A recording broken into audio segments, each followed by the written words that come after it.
كتاب أنزلناه إليك مبارك ليدبروا آياته وليتذكر أولو الألباب. أعوذ بالله السميع العليم من الشيطان الرجيم. بسم الله الرحمن الرحيم.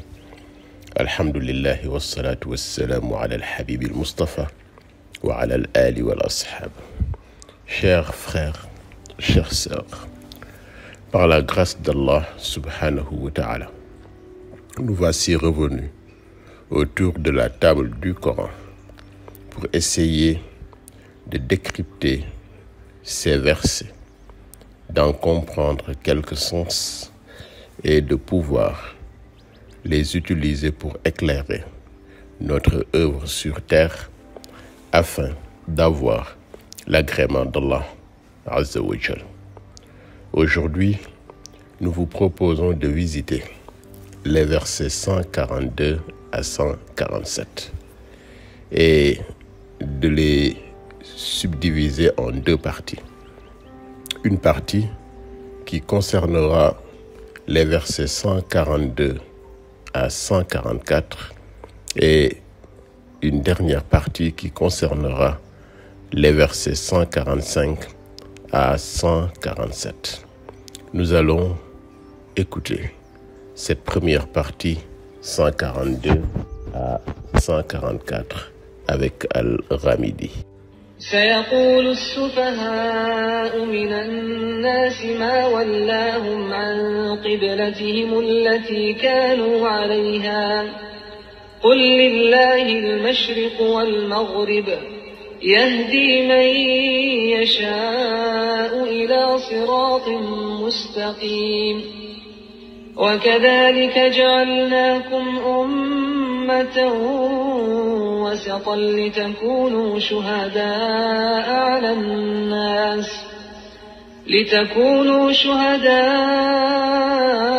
على الناس ويكون الرسول عليكم شهيدا وما جعلنا القبلة التي كنت عليها إلا لنعلم من يتبع الرسول ممن ينقلب على عقبيه وإن كانت لكبيرة إلا على الذين هدى الله وما كان الله ليضيع إيمانكم إن الله بالناس لرؤوف رحيم قد نرى تقلب وجهك في السماء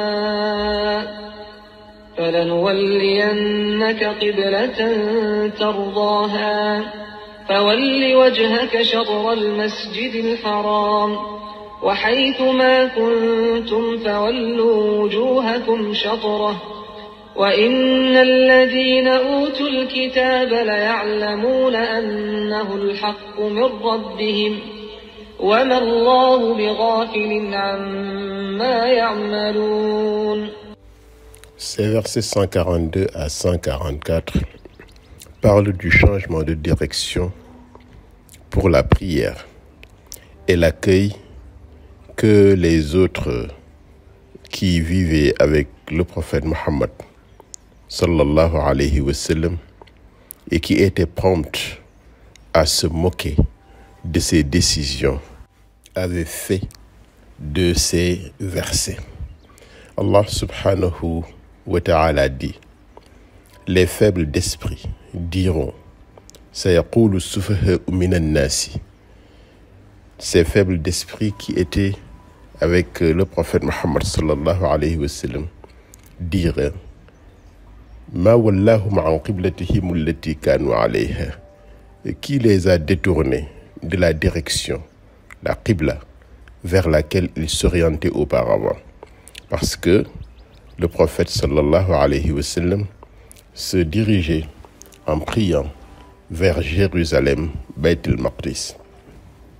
Allah subhanahu wa ta'ala dit à Sayyid al-Mursalin: ces faibles d'esprit s'interrogeront entre eux par moquerie et diront Ma wallahum an qiblatihim allati kanu alayha. Ce n'est point une interrogation à but cognitif, mais c'est une raillerie.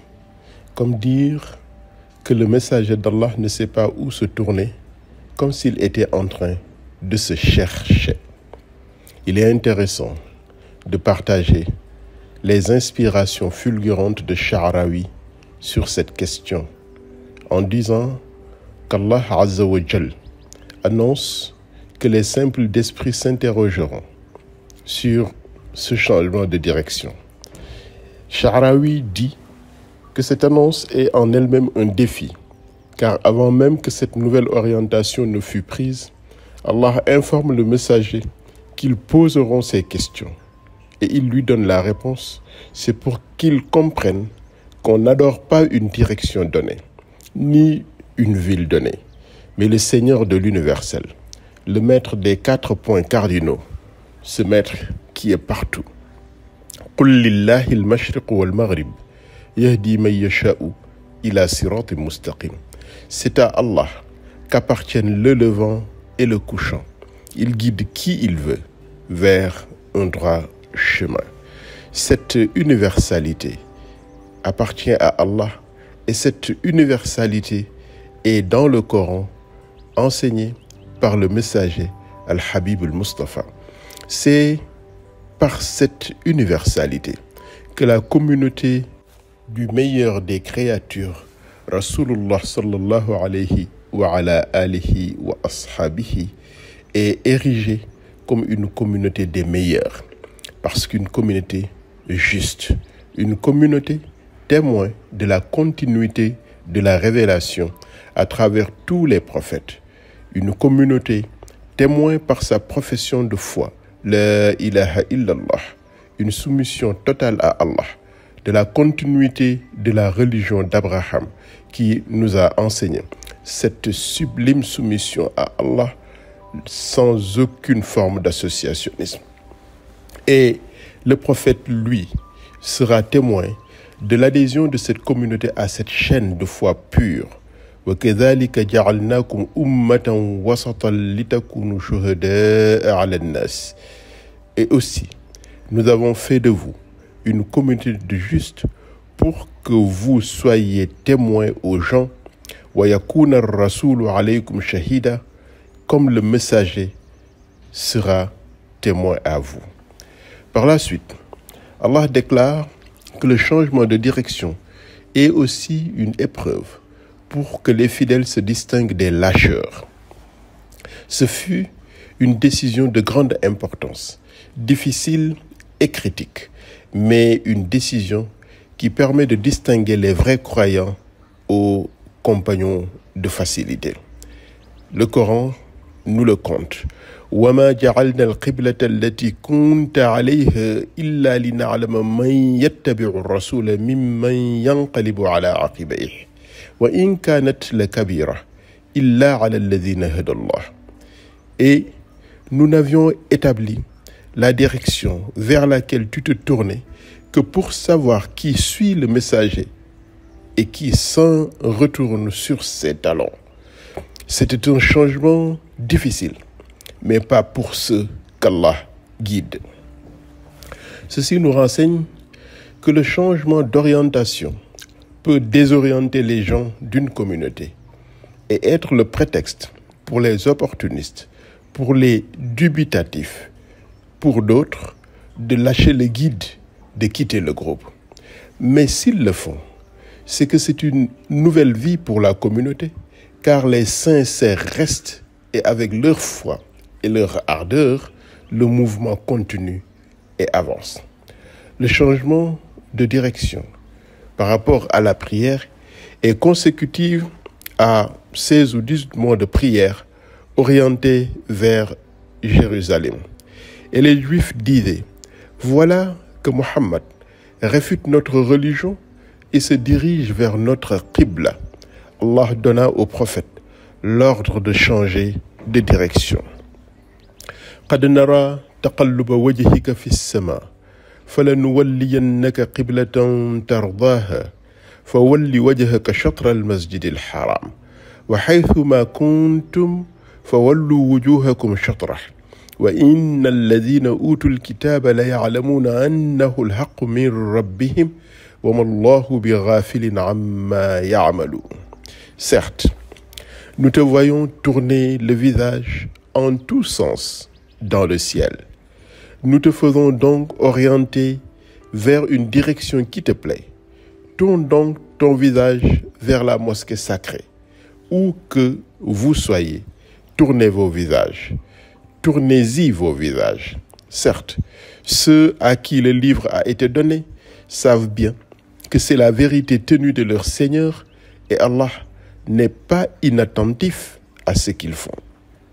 Chers frères, chères sœurs, ces versets sont des versets législatifs, exécutoires.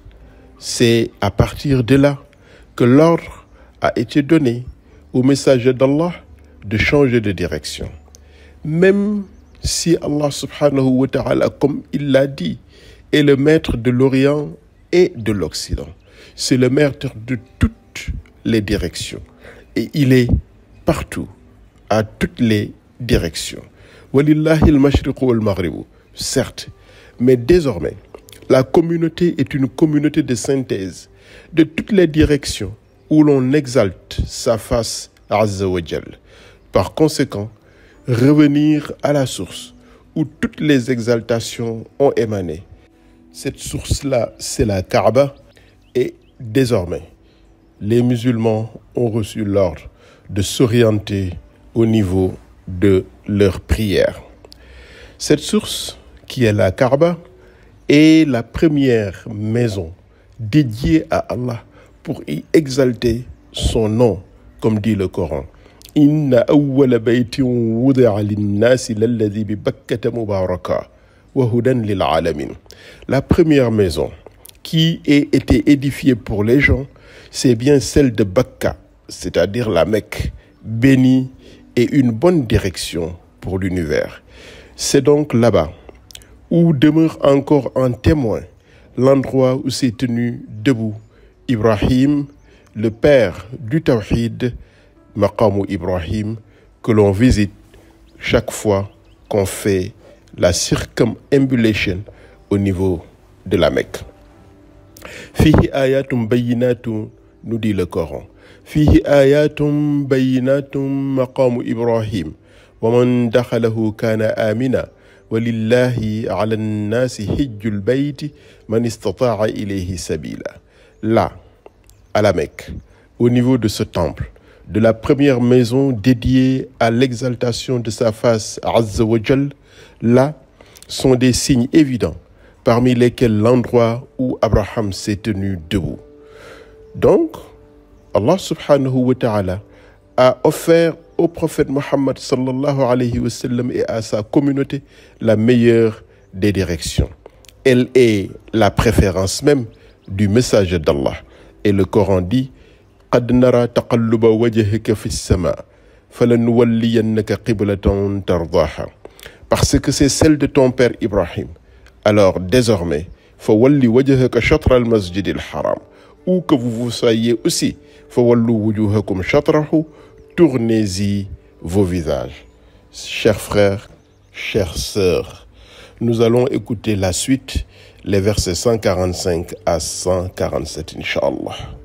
ولئن أتيت الذين أوتوا الكتاب بكل آية ما تبعوا قبلتك وما أنت بتابع قبلتهم وما بعضهم بتابع قبلة بعض ولئن اتبعت أهواءهم من بعد ما جاءك من العلم إنك إذا لمن الظالمين الذين آتيناهم الكتاب يعرفونه كما يعرفون أبناءهم وإن فريقا منهم ليكتمون الحق وهم يعلمون الحق من ربك فلا تكونن من الممترين.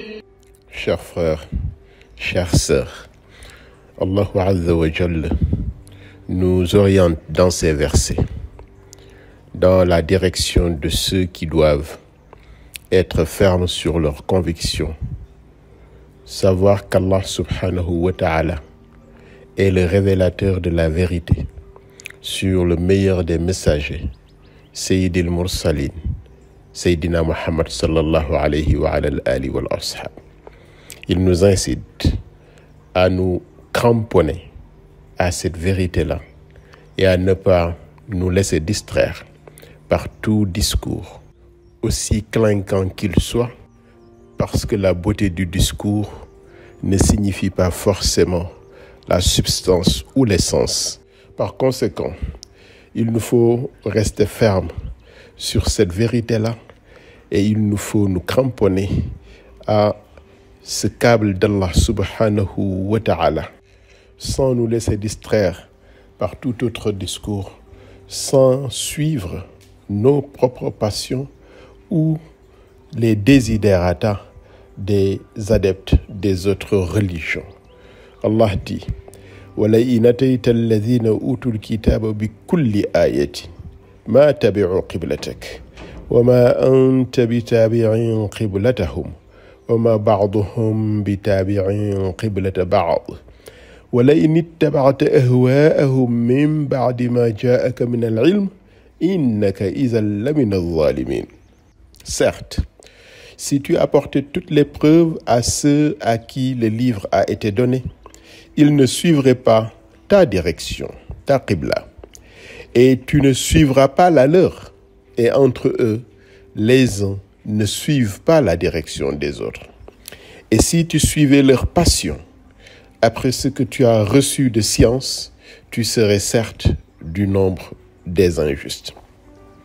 C'est encore une injonction de rester ferme sur les principes de la religion, ne pas chercher à plaire aux autres au détriment de la vérité. En cherchant à leur plaire au détriment de cette vérité qui nous est venue du ciel, on tombe dans le cercle des injustes. Innaka idhan lamina zalimin. On tombe dans le cercle des gens qui doutent.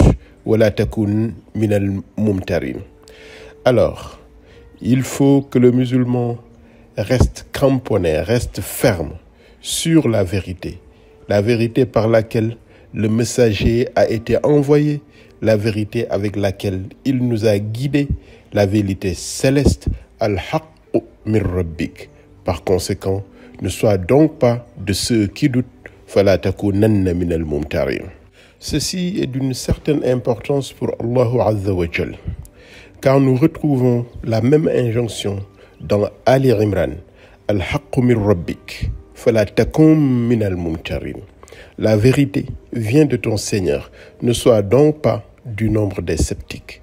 Dans Souratul An'am, nous retrouvons la même chose.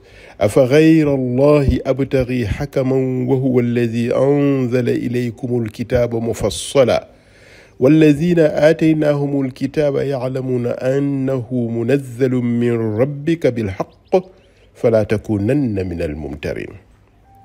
Chercherai-je un autre juge qu'Allah, alors que c'est lui qui a fait descendre vers vous ce livre bien exposé?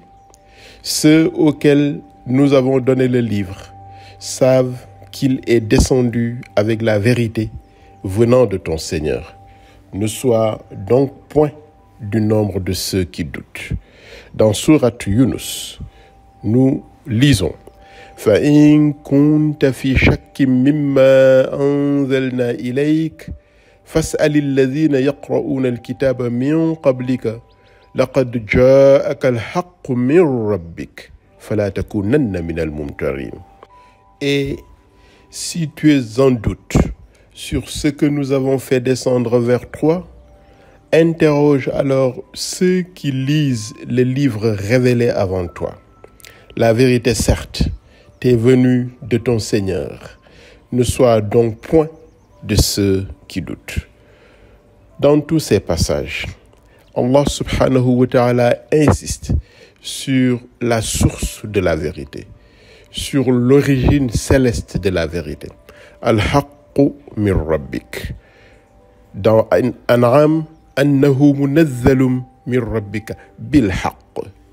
Dans Yunus, laqad ja'aka al-haqqu min rabbik. cette source céleste, cette vérité divine, donnée à Sayyidina Muhammad sallallahu alayhi wa al, reflétée dans le Coran, cette vérité-là doit être notre boussole qui nous dirige partout où nous allons, qui nous montre la voie à chaque fois que nous nous levons pour aller vers Allah, que ce soit pour un rituel qui nous a été donné par le dogme ou que ce soit par une adoration à caractère social dans notre relation horizontale avec toutes les créatures. Cette vérité-là ne laisse pas de place au doute. Le doute, le scepticisme ici ne renvoie pas au doute méthodique, comme celui d'Abraham, qu'il a utilisé dans sa quête de la vérité, étape après étape, jusqu'à sa découverte de la vérité.